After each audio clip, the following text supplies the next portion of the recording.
Get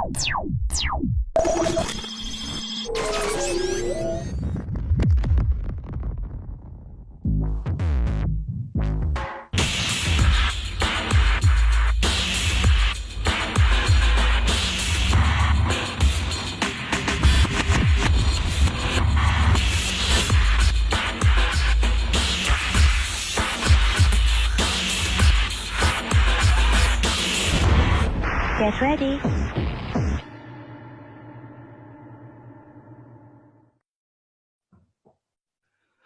Hi, this is Kaz Riley, and this is Trancing in the Sheets, brought to you by the Hypnosis 247 Live Network. And I have got a nice and wonderful session for you today, which perhaps we should call maybe ringing in the sheets or sweating in the sheets. I don't know. We'll have a chat about that in a moment. But when you signed up for this network, there was something hot there too. That was your link to get your $200 gift card that you can use at all kinds of wonderful destinations for car hire and all kinds of things. So don't forget to check your inbox and go and activate that link, because it won't work unless you activate it. So if you'd like to know how you can use travel cards and gift vouchers to enhance your business, then just put the word solutions in the box below.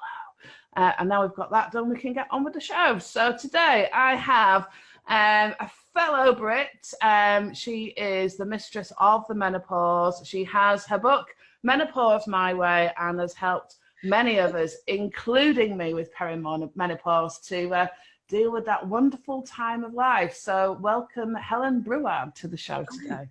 Hi. Good day, good afternoon, good evening, whichever time of day you're at. Yeah, I know, it could be any time. It's nice to speak to somebody that's actually at the same time zone as me. It can be quite novel, actually, can't it? It can indeed, it can indeed. It's amazing, different mindsets at different times of day. Yeah, yeah. You know, which actually is kind of interesting, because the menopause seems to get people in different ways at different times of day, isn't it? It does, it does. It's surprising, because you wouldn't think, you'd think it would kind of be the same all the time, and it's not. You find that some people are really bad first thing in the morning, and you find that as the day goes on they get better, but then some people you find get worse as the day goes on, especially in the evening, especially at night time. That's one of the worst times for a lot of women, is the night times, those night sweats. They are, you know, hence my little joke about sweating in the sheets. But it's very true. It's certainly one of the things I know when women come and see me with menopause symptoms. It's one of the things that often triggers them to go and seek help, isn't it? It's that those nighttime sweats, insomnia, mood swings, all those kinds of fun things that, you know. Yeah. Definitely. And you know what? We find it tough going through that, or we can find it tough going through that. But then sometimes, you know, we forget that there's the partner that has to deal with all that stuff. And, you know, my husband, bless his heart, he always says he's very long suffering. I think he's got nothing to complain about, but he has a completely different attitude to me. But you know, we kind of forget about the partner dealing with it, because it's not just you that goes through the menopause. They kind of go through it with you too. So yeah, because there's always a lot of support that's needed, and that goes on, or quite often goes on.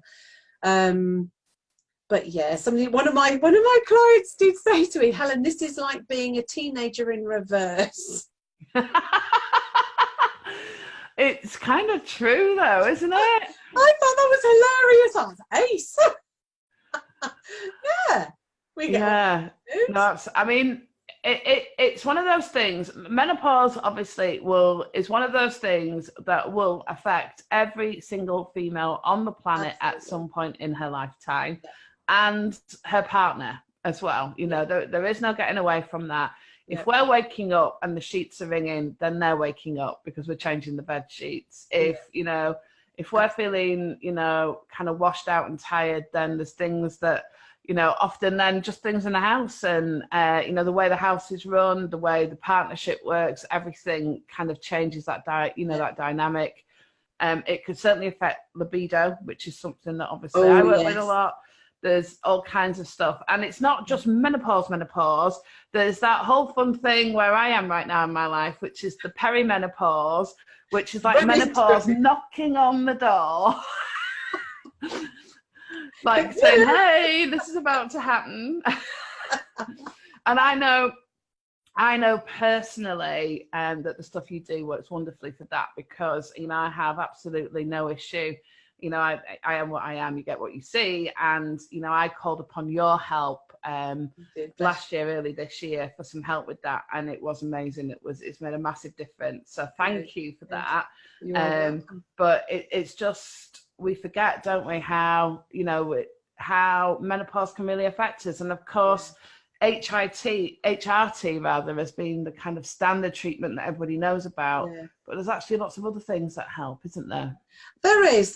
You know, you can use hypnosis is very, very effective in helping ladies with their menopause symptoms, their hot flushes in particular. There has actually been clinical studies done on using the use of hypnosis to help with those hot flushes in particular, because they tend to be the most disruptive, I would say, of the symptoms, because it often disturbs your night. You know, I'm not saying anything against the mood swings, the anxiety, the depression that some people suffer with, and they do suffer with it quite badly, some women.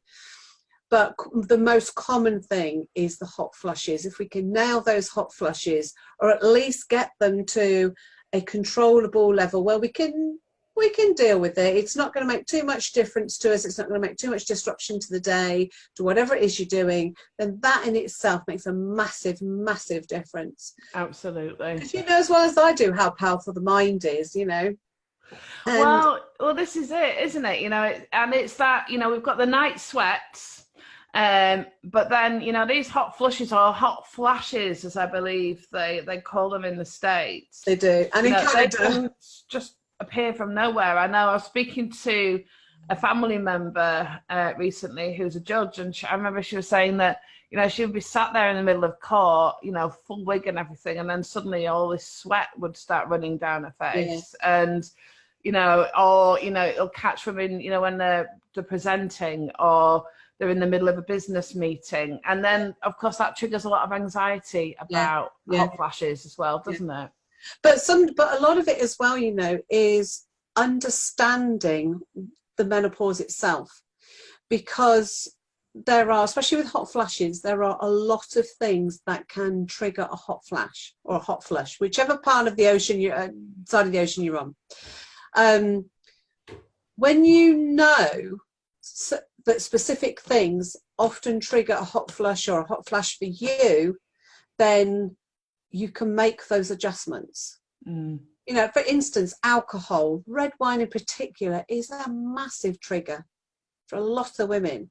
One of them, when I did my own original trial for this back in the very beginning of 2015, one of the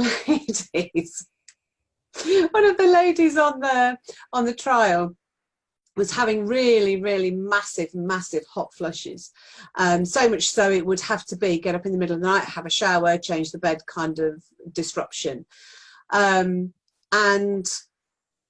I said to her, you know, what are you drinking? She said, well, I like a glass of wine. I just had that feeling that there was going to be alcohol involved here. And I said to her, well, why don't you miss out your alcohol? The red wine. I said, it's known as a massive trigger. So she did, and she went, oh, she said. She was so annoyed. The red wine's one of my big triggers. When I stopped it, that really bad one in the middle of the night was nowhere near as bad. And I think on quite a few occasions she'd managed to stop it altogether. It just didn't happen. So then she proceeded, and this did make me laugh, that she then proceeded to go through all the different alcohols, all the different spirits, to find one that she could have. She could find out which ones that wouldn't trigger anything for her. But you know, it's sometimes it's simple little things like that you can do before you even get to hypnosis. You know, stress is another one. Stress is one of the biggest triggers for a hot flash, and that's probably, when you were talking earlier about some of the people you're mentioning, business people that are having meetings. You know, the judge you were talking about before, it was probably the wig that caused that, but I'm guessing that stress was a big thing in there as well. Often if you help them with the stress, if it's stress that's causing the whole thing, if you help them with stress, it'll help that to decrease. Well, I know when we did some work, because, you know, it wasn't, apart from, you know, I do get the odd hot flash. I kind of get the perimenopausal hot flashes, but I can control that usually by, you know, I have that dial in my head that I can turn down, which is in my control room. But one of the things that we identified, which was that I was just doing too much. You know, I do work at a ridiculously, you know, high level, as in I'm always on. And, you know, sometimes it takes a colleague to just sit down and say, hey, you know, you just slow down. Yeah. And it was like, oh yeah. And you know what, it's quite often the obvious things that you need, that you already actually know, but you just need somebody else to actually say it to you, that can make the big difference. But yeah, teaching ladies how to use their mind to control their symptoms and to control themselves, as you know, is what was the essence of what we do as hypnotherapists or hypnotists. And people just don't realise how effective their mind actually is, especially with something like the menopause, because they kind of think, well, it's a biological thing. But then they forget, or they don't understand, that the way you think affects the physical. Absolutely. I mean, it's interesting because there are a lot of myths around menopause as well, aren't there? You know, we have a lot of, I call them sex myths as well, because some of them overlap into the work that I do. And one of the biggest myths that I see, and I find this absolutely fascinating, is that menopause causes a decrease in libido. And for some women it does, but then I see lots of women that have had this menopausal decrease in libido, who then come out of a relationship that they're very bored of and it wasn't fulfilling them in any way. They go into a new relationship, their hormone levels are exactly the same, they're still a menopausal woman, and suddenly they've got this massive libido. So we know that the menopause didn't take away the libido. They were probably just at a time in their life where, you know, relationships can take a real dip if you don't work at them. But then the assumption is that, well, it's because she was in menopause. The problem is had the blame for this. And actually, it's often that it's just all got a bit stale and dull. It's often at a time when kids leave to go to university and all that kind of stuff. But, you know, it's always been got, you know, again, we ladies get the blame. So it's, you know. But you know what? There is a growing case for the male menopause, and the symptoms, from what I've discovered so far, what I found out is the symptoms are very, very similar, but just not as intense. Yeah. And they buy a Porsche as well. There's also that. Or in my husband's case, you buy drones. Yeah, it's that. But I think, you know, there is. I think, because we know there's that drop in testosterone, which I think is kind of like a, you know, it's a transition. But I think a lot of the symptoms that are attached to, I think, you know, as we get older, in terms of our kind of sexual relationships, it's the connection, that if that connection, that friendship, that kind of intimacy wasn't there before the hormones go down, then it becomes, it just like puts a magnifying glass, where you do see people, you know, and I see people, you know, that are much older, you know, in their 70s, 80s and 90s, that are having great sex lives, and you know, they are post-menopausal. So you know, it's not, you know, it is, I mean, it has an impact, but not to the level. It's one of these myths that are there. So you have a book, don't you? You penned a book that is available on Amazon. Is that right? It's available on Amazon. My Menopause My Way. It is. There's a little tiny bit of my story right at the very beginning, but it is essentially a self-help book where you can. I wrote it for those ladies that felt that they needed some help there and then, and it's lots of practical hints and tips. There's loads of stories in it to help you get a different perspective on things. You know, that's one of the things we do as therapists, is to give people a different point of view, a different way of looking at things. And one of the best ways of doing that, and I found that when I was doing the trial, that when I started telling the ladies that were on the trial stories, they absolutely loved it. So I wrote loads of stories and stuck them in the book. But yeah, there's lots of different things that you can do, practical things, before you even get to hypnosis, before you even get to anything else. So it is a very practical book. It is also kind of self-care, I suppose. We tend to forget that when we get a bit older, don't we? We do, and it's even more important as we get older. Now, I know as well that, you know, that's a book that's been noticed as well. It's not one that's I know you in particular got a really lovely thing, didn't you, from somebody that read your book? I got a lovely letter from Lorraine Kelly, which is one of our TV presenters. She has her own show in the morning.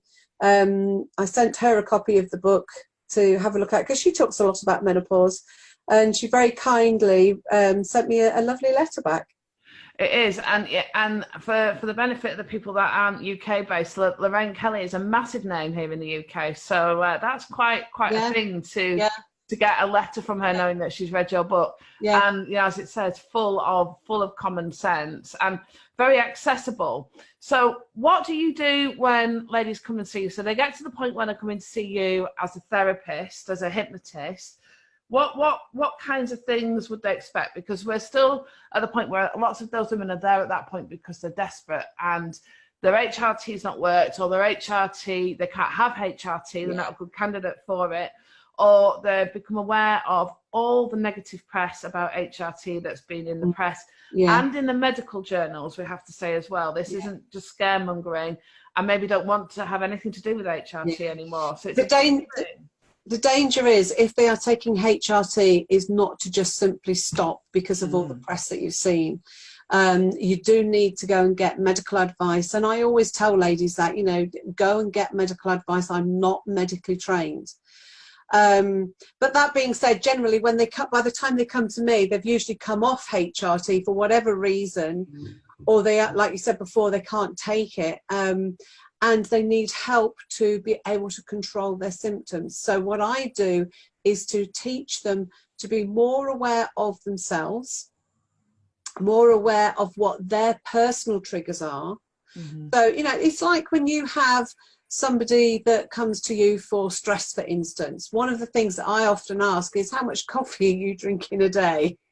You know, when somebody says, I'm drinking 15 cups of coffee, and I've had that, a day, the first thing I'm going to say to them is, okay, why don't you start cutting that down a little bit, because I know that's going to aggravate your stress. So what we do is we go through a lot of practical things first, so that we reduce the ones that are being aggravated, so that we're left with the nitty-gritty ones, the ones that need more help, more work. And then it's a case of using hypnosis to teach them those tools, like you mentioned before, to dial down that intense heat that some ladies feel.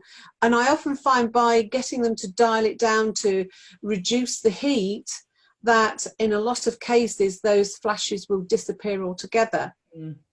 Which actually, to be fair, when I originally started this, I hadn't even considered that that was an option. All I wanted to do was just to be able to turn the heat down. And when ladies started coming back and saying that they weren't having so many, that's when I realised that actually, oh, this actually does a whole lot more than I ever thought was possible. So it's very much about teaching them practical tools. I do like to teach my clients, whatever they come to me for, practical tools that they can use there and then, because they can't always just take 20 minutes out, 15, 20 minutes out to sit back, close their eyes and listen to your recording that you've done for them. So I also teach them very practical things that they can do that will help that hot flash to either stop, switch off, or cool down straight away. I know something that I found helped, which actually interesting through the whole range of kind of female sexual health kind of hypnosis is a running theme, actually, is that I also discovered that if I taught my clients not to fear menopause and not to fear the hot flash and not to fear the sweat, then that had a really positive impact. Just as in the same way we teach women for hypnobirthing not to fear pain, don't we? You know, it's to kind of reframe that and understand it, about almost kind of that transition. You know, it's a rebirth, a transition, rather than, you know, it's a different into and the next stage of your life, rather than losing something. And I think we're taught to fear it, aren't we? You know, we're taught to, you know, some of the things that I hear women talk about, you know, that they become, you know, the time when they're then a barren woman. Somebody said, I'm now a barren woman. I'm going through the menopause. You know, I'm not, you know, I don't really feel very womanly or feminine anymore. You know, all of these kinds of things. And sometimes it's about helping them to just see how amazing it is actually to be a woman in your 50s, just to take the average age, rather than, you know, that this idea is that we're somehow past it at that point, which is a lot the way a lot of women view themselves about menopause, isn't it? It is. And that, as you say, that's one of the things that I help ladies with, the same as you do, you know, is to change that negative mindset, because it's all about the mindset, isn't it? You know, you're in your 50s, you know, I always think there's a reason why Mother Nature says when you get to sort of your mid-40s, your 50s, look, love, you've done your bit. Now it's time for you to go out and have some fun. And I think, you know, helping ladies to understand that, you're only 50. It's not old, you know. You're only 50. You've got plenty left to do, to have fun. You can't have children anymore. But you know what? There's a reason why Mother Nature says by the time you get to about 50, you've done your bit.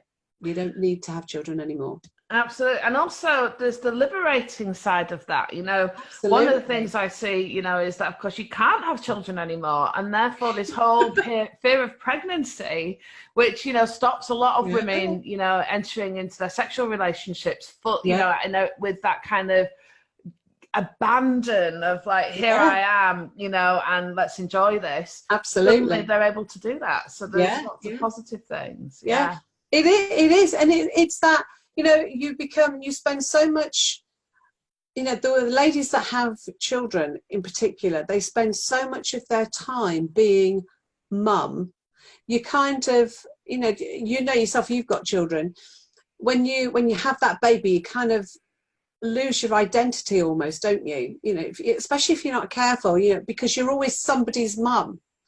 And you kind of lose that essence of who you are and it seems like for ages, and it's not probably quite as cut and dried as that, but by the time you get to menopause, your children have quite often grown up and left home, like mine have. Like I was saying to you earlier, my son's gone, and you know, it's that time where you can be you again. You can find you, because you're a completely different person in your 50s to what you were in your 20s. You know, so it's a time for you to do all those things that you've been wanting to do, been wishing to do, been dreaming about all those years that you haven't for one reason or another. I always say to my ladies, this is your time now to really live it up, really be who you are, find out who you are, and do all those things that you've been wanting to do, because, you know, the children can look after themselves. Yes, we're always there as parents, no matter how old they get, we're always there as parents, but they don't need us to do everything for them anymore. We can be us again. And I think that is the absolute fantastic thing about menopause. I don't need to worry about having children anymore. Don't get me wrong, I absolutely love children, but I know fine well I couldn't get up at 2 o'clock in the morning. I can't deal with all the screaming and the oh gosh, I can't deal with it anymore. My grandchildren come over and I absolutely adore them, but I'm like that. Oh, and there's your children, off you go, I'll see you later. Oh, I'm going home. You're going home for that glass of red wine, aren't you? I couldn't cope. I couldn't run around after them all day long like my daughter does. And No. like, you know, lots of women do it in their 20s and their 30s because they've got a different kind of energy to what I've got now. Well, it's a different time of life, isn't it? A different aspect of life. So, It is. Helen, if people want to find out more about your work and what you do, where would they go? They can go to my website, which is only really small on here. Oh, you can't see it on there, can you? They can go to my website, which is helenbreward.com. Mm-hmm. And all the information they want is on there. They can email me at helen@helenbreward.com. I kept it simple. Well, that's the way to do it. That's the way to do it. And that's for, I mean, you speak internationally. You speak at conferences across the world on hypnosis and menopause. Yep. But you also have an international client base. You do sessions on Zoom like we're doing now, don't we? You know, you do all of that. Yeah. People can, I'm assuming, can book in online with you via that email as well. Yeah, they just need to email me and I'll sort them out with an appointment. I haven't got quite as sophisticated as you yet with an online booking. So I have discussed it with my web guy and he went, no, Helen, you don't go down that road just yet. You're not ready for it. It's super easy, actually. It's well, you know my thoughts. I love my online bookings. I know you love it. A lot of time. I keep looking at it now and again. I think, okay, I might get there. There we go. Well, you never know. After this, there might be so in demand that's what needs to be. I know you're busy enough anyway, so it's just yeah. So thank you so much for coming on and talking to us today. I super appreciate it. Hopefully everybody will be a bit cooler and a bit calmer with all those great tips about menopause. And also, I think it's just getting that message out, isn't it, to women, that there are other ways other than HRT. You know, it's not the only way. No, it's not the only way. And it's recognizing as well that, like you say, there are alternatives. There are other things that you can use to help yourself with the menopause apart from HRT, if that's your choice. But if you go on to my website, helenbreward.com, and go down to the downloads, I have put in there 10 top tips to beat the menopause. Oh, fantastic. There's a free download as well. There's a few other free bits in there as well. I have to keep going on to remind myself what I've put in there. Cool. So lots of free menopause resources on your website, helenbreward.com. Yeah. We will put that so people can see that written down, and just in case they're not understanding our British accents, they can read it. And thank you so much for coming on the show today, Helen. Well, welcome. Thank you for having me. It's been an absolute pleasure. So if you're enjoying Trancing in the Sheets, we're covering all different kinds of everything, really. So we've covered everything so far, from the menopause to erotic hypnosis to fertility to childbirth to, well, just about everything, really. There's nothing that we don't cover on this show. But if you're enjoying this show, then obviously it would be a good idea to check out some of the others. And there are 8 of us on the Hypnosis 24/7 Live network, one of whom is the world's fastest hypnotist and super nice guy, Mr. Sean Michael Andrews. And he's talking to all kinds of people about all kinds of things, especially with regards to things like entertainment, rapid inductions, and all kinds of wonderful stuff. So don't forget to check out his show and all the other shows on the network. And I'll see you next time on Trancing in the Sheets. Thanks for joining us. And there we go. And there we go. Cool. Are you happy with that? Yeah, good. Thank you.